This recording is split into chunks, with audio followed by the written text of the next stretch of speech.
গিয়ে দিয়ে আসতে। না আমার কিছু লাগবে না, নিয়ে আসলাম। তুমি কি বাড়ির কাজ সব একাই করো? আমি একা করবো কেন? ভাই রামু কাকা সবাই করে। তুমি পড়াশোনা করো না? করবো না কেন? কাজের ফাঁকে ফাঁকে যেদিন সময় পাই সেই দিনই স্কুলে যাই। কর্তব্য বলে রোজ স্কুলে যেত, আমি যাইনি। তাই বললে হবে? শিক্ষায় মানব জাতিকে উন্নত। ভালো করে পড়াশোনা করলেই তুমি বড় হতে পারবে। প্রত্যেকে সময় পেলে স্কুলে যাবে। ঠিক আছে ম্যাম সাহেব। চলো আমার সঙ্গে বাজারে যাবে। এখন বাজারে যাবো? কাজ পড়ে আছে। কাজ পরে করো, চলো তো।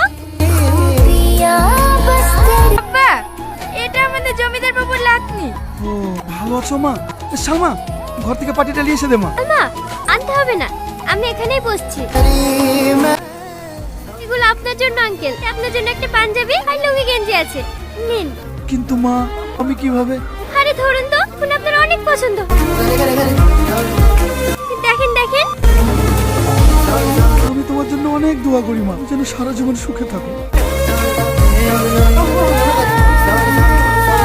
দেখ আমাদের লেগে কত বাজার করলে এসছে। দয়া দেখাতে এসছেন এখানে? আমরা গরিব বলে কি আমাদেরকে ভিখারি ভাবেন? रेत सी बूंद का